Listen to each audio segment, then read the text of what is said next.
श्री राम का वनवास, त्याग, धर्म और प्रेम की अद्भुत कहानी। अयोध्या नगरी, जहाँ चारों ओर खुशहाली, शांति और समृद्धि थी। वहाँ के राजा दशरथ अपने न्याय और धर्म के लिए पूरे संसार में प्रसिद्ध थे।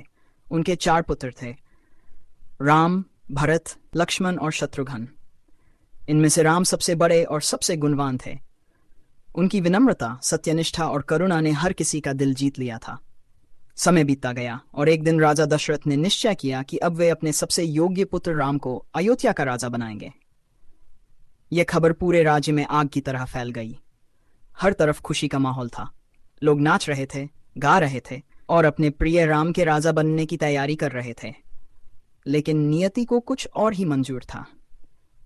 मंथरा की चाल रानी कैकेयी की दासी मंथरा को यह खबर पसंद नहीं आई। वह नहीं चाहती थी कि राम राजा बने। उसने कैकेयी के मन में ईर्ष्या और भय का बीज बो दिया। मंथरा ने कहा, रानी, अगर राम राजा बन गए तो भरत का क्या होगा? तुम भूल गई हो कि राजा दशरथ ने तुम्हें 2 वरदान दिए थे। कैकेयी पहले तो इन बातों पर ध्यान नहीं देती, लेकिन धीरे धीरे मंथरा की बातों में आकर उसका मन बदलने लगता है।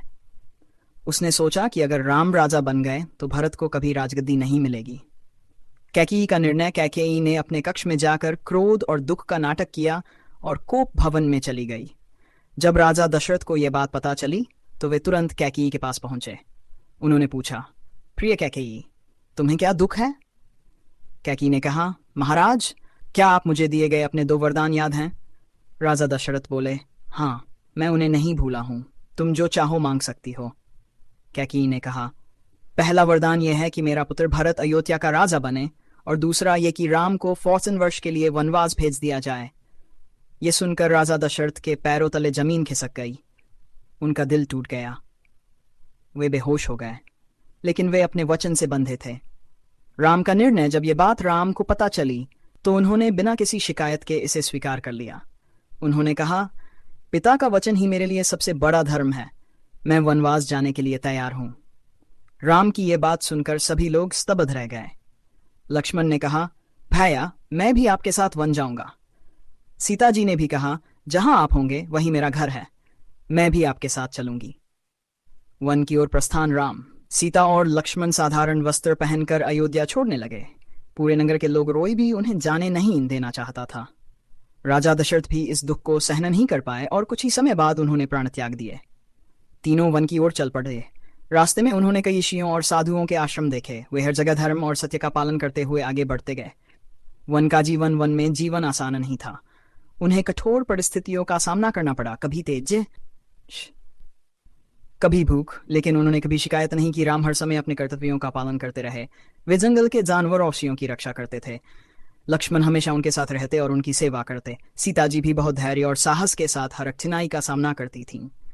पंचवटी में निवास। कुछ समय बाद वे पंचवटी नाम का स्थान पर पहुंचे और वहीं रहने लगे।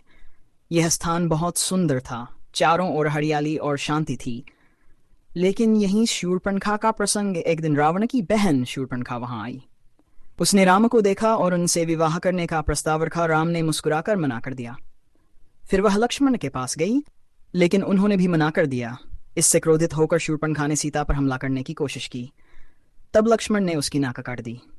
अपमानित होकर शूर्पणखा अपने भाई रावण के पास गई और उसे बताया रावण की योजना। रावण ने सीता का अपहरण की योजना बनाई। उसने मारीच को स्वर्ण मृग का रूप धारण करने को कहा। एक दिन वह स्वर्ण मृग बन पंचवटी के पास आया।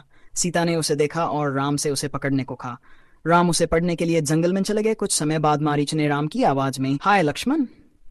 यह सुनकर सीता चिंतित हो गई और लक्ष्मण को राम की मदद के लिए भेज दिया।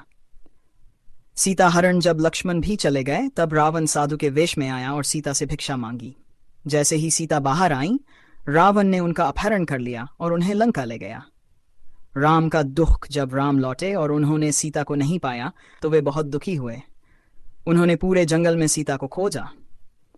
यहीं से राम की असली परीक्षा शुरू होती है, अपने प्रेम, धैर्य और धर्म की। इस कहानी से हमें कई महत्वपूर्ण बातें सीखने को मिलती हैं। सच्चा धर्म वही है जो कठिन परिस्थितियों में भी निभाया जाए। माता पिता के वचन का सम्मान सबसे बड़ा कर्तव्य है। कठिनाइयों में भी धैर्य और साहस नहीं खोना चाहिए। सच्चा प्रेम और विश्वास हर मुश्किल को पार कर सकता है।